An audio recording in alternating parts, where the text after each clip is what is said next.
Mes camarades, ensemble défendons nos retraites, c'est écrit sur la banderole.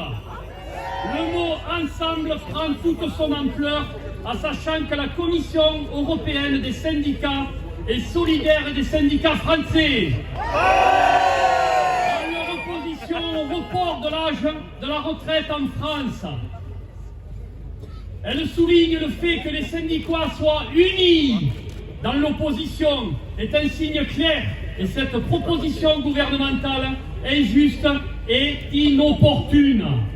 La CSE applaudit notre unité et notre détermination à nous opposer à l'augmentation de l'âge de la retraite et nous soutient de tout cœur en espérant que notre mobilisation réussira à persuader le gouvernement français de traiter les travailleurs français avec plus de respect. Ensemble, nous pouvons créer une Europe plus juste et plus sociale pour les travailleurs. Face au rejet massif, le gouvernement doit retirer sa réforme. À l'appel de l'ensemble des organisations syndicales, le 31 janvier a confirmé la très forte détermination à refuser le projet de réforme des retraites présenté par le gouvernement. Plus de 2,7 millions de travailleurs et travailleuses, du public comme du privé, jeunes et retraités, se sont mobilisés par la grève et ou manifestés sur l'ensemble du territoire.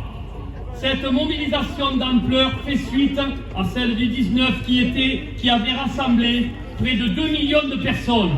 La jeunesse particulièrement mobilisée pour refuser la précarité grandissante que promet le gouvernement. La population, vous, soutient les revendications des organisations syndicales qui s'opposent au recul de l'âge légal de départ à 64 ans et à l'allongement de la durée de cotisation. 9 travailleurs sur 10 rejettent la réforme. 2 tiers de la population soutiennent la mobilisation. Aujourd'hui encore, nous sommes 10 000 dans les rues de Tarbes à nouveau en grève. Personne ne s'est laissé tromper par la propagande du gouvernement. Les organisations syndicales n'acceptent pas les propos tenus par la Première ministre, indiquant que selon elle, l'âge de départ n'est pas négociable. Pour les organisations syndicales, le recul de l'âge de départ n'a jamais été négociable. Les propositions alternatives formulées par elles sont toutes restées lettres mortes. Cela démontre le jusqu'au-boutisme du gouvernement, sourd au rejet exprimé par la totalité des organisations syndicales. Revenons sur l'argument phare de la Première ministre, qui est que cette réforme serait nécessaire pour l'équilibre du régime et qui serait par conséquent irresponsable de s'opposer au texte proposé. Pierre-Louis Brasse, président de la Corps, l'a par ailleurs fermement rappelé lors de sa dernière audience, je cite, « Les dépenses de retraite ne dérapent pas, elles sont relativement maîtrisées, elles diminuent même à terme. Il n'y a pas de dynamique incontrôlée des dépenses des retraites. » De plus, le déficit annoncé ces 10 à 15 prochaines années est extrêmement limité par rapport au budget global du régime, alors même que les prévisions annoncent un retour à l'équilibre sans besoin de réforme. Notre régime de retraite n'est donc pas en danger. Soyons fermes, non aux 64 ans. Le second argument phare du gouvernement est celui de l'espérance de vie. Il serait évident que lorsque l'on vit plus longtemps, on doit travailler plus longtemps. Il ne s'agit pourtant en aucun cas d'une logique imbattable. mais encore une fois d'un choix de société. Tout d'abord, le changement démographique en cours avec le départ de la retraite, avec le départ à la retraite des dernières générations du baby-boom a déjà été anticipé par la réforme précédente, notamment avec un premier recul à 62 ans et la réforme de Touraine dont les effets sont toujours en cours sur le marché du travail. Il n'y a aucun besoin d'ajouter une réforme aux réformes pour compenser ce changement démographique. De plus, l'espérance de vie n'est plus en progression constante. Les derniers chiffres de cette espérance de vie ont été revus à la baisse. Par ailleurs, c'est nier une autre réalité que celle de l'espérance de vie en bonne santé. Une étude de la Grèce démontre que l'espérance de vie en bonne santé des Français n'a pas augmenté depuis 10 ans et s'élève en France à 64 ans pour les femmes et 62 ans, 7 pour les hommes. Surtout, ces chiffres cachent une évidente des inégalités criantes entre les riches et les pauvres qui seront impactés encore plus durement par cette réforme. Mes camarades de lutte, non aux 64 ans!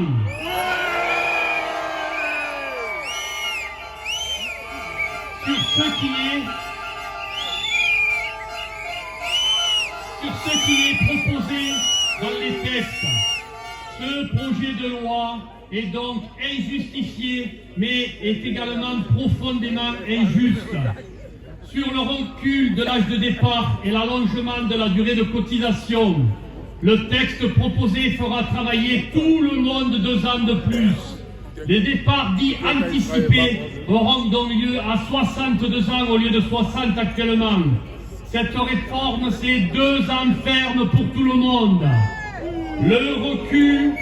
Le cumul du recul de l'âge de départ et l'allongement de la durée de cotisation aura pour effet de faire partir des travailleurs après 60 ans et même après 67 ans. Sur les seniors, en France, l'âge de départ en retraite actuel, 62 ans, un travailleur sur 2 ne travaille déjà plus. Certains sont au chômage, d'autres en invalidité ou aux minima sociaux. Il est prioritaire de renforcer une politique de l'emploi des seniors pour pallier ce problème. Cela n'est pas fait dans ce texte, où la simple publication d'un index senior a été requise, sans obligation de résultat pour les employeurs. Posons-nous des questions. Le recul de l'âge de départ aura des effets économiques importants et de report au transfert de charges. En premier lieu, sur la branche chômage, pour les indemnités, sur la branche maladie, pour prendre en charge leurs dépenses de santé, leur indemnité journalière, car ils seront plus en arrêt encore ou encore leur invalidité. Sur la branche AT-MP, pour réparer les accidents du travail qui seront plus nombreux, ainsi que les maladies professionnelles, plus nombreuses elles aussi. Mais encore, cette réforme pèsera sur le gouvernement pour financer les nouveaux bénéficiaires du RSA. On peut ajouter aussi la protection sociale complémentaire qui sera impactée d'après la mutualité française à hauteur de 10 milliards d'euros sur la prévoyance. Ainsi, non seulement la réforme ne va rien faire économiser, mais elle va peser fortement sur le coût de toute la protection sociale, et tout cela en plus de prolonger la précarité d'un grand nombre de travailleurs seniors. Cela est d'autant plus inquiétant que la réforme de l'assurance chômage mise en place par le gouvernement durcit les conditions d'accès au système et réduit fortement l'indemnisation des demandeurs d'emploi. Exigeons le retrait de cette réforme.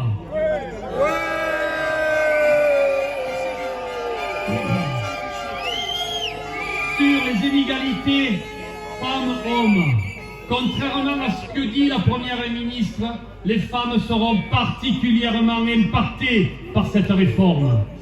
Les aléas de carrière, les périodes de chômage, le temps partiel se paieront au prix fort au moment de la retraite. Cette réforme sera particulièrement dramatique pour les femmes. Les femmes sont 2 fois plus nombreuses que les hommes à atteindre l'âge de fin de décote, soit 67 ans. Aujourd'hui, un salarié qui repousse son départ à la retraite bénéficie d'une surcote. Pour une femme qui part à 64 ans au lieu de 62, elle est de l'ordre de 10% aujourd'hui. Demain, cette même femme partira à 64 ans, au mieux, sans bonus. Non aux 64 ans.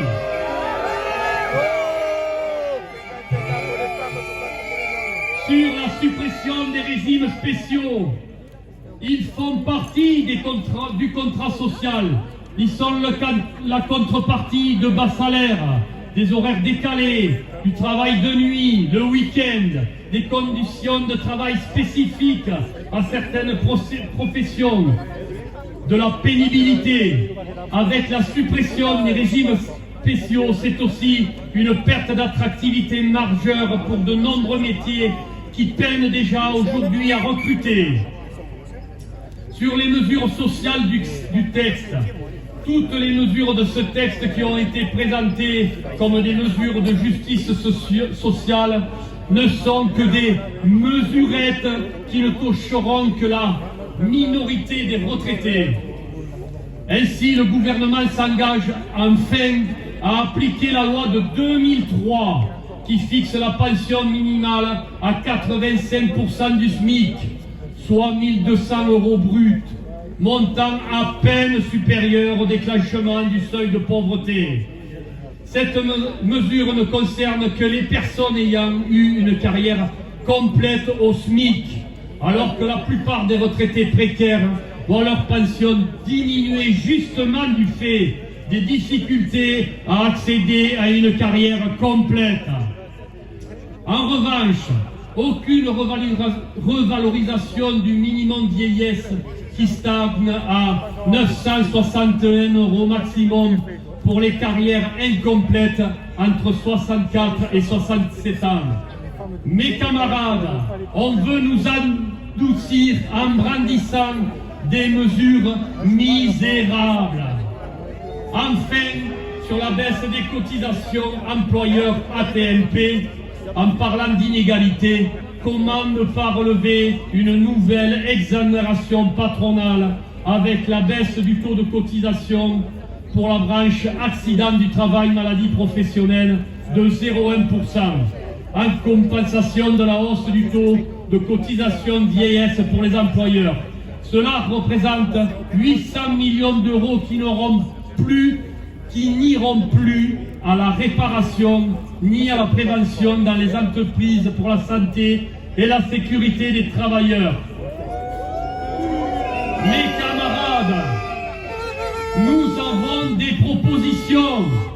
Renforcer le maintien dans l'emploi des travailleurs seniors, conditionner les aides des entreprises à des résultats efficients en matière d'emploi et de salaire, prendre en compte la question de la pénibilité avant la fin de carrière en réintégrant les 4 critères d'exposition supprimés, en ajoutant un critère sur les expositions aux risques psychosociaux et en prenant réellement en compte la polyexposition.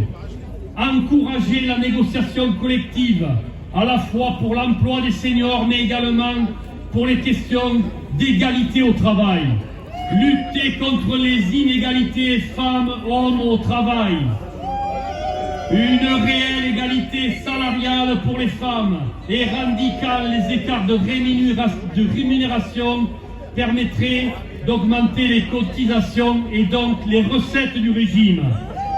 lutter contre les temps partiels imposés, notamment en instaurant pour l'employeur une obligation de cotiser. Mes camarades, nous maintiendrons en responsabilité la mobilisation jusqu'au retrait total de cette réforme infondée et injuste.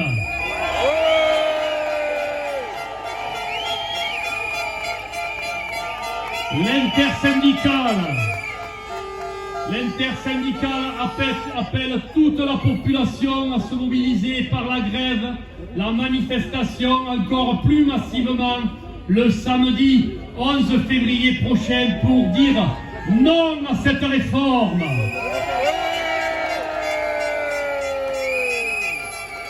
Elle appelle d'ici là à multiplier les actions, initiatives, réunions ou assemblées générales partout sur le territoire, dans les entreprises et services, dans les lieux d'études, y compris par la grève.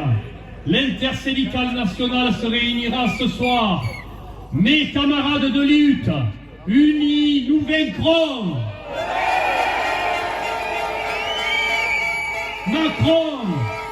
Macron, si tu te bornes avec ta réforme, nous serons tous dans la rue pour dire non aux 64 ans. Et ce n'est pas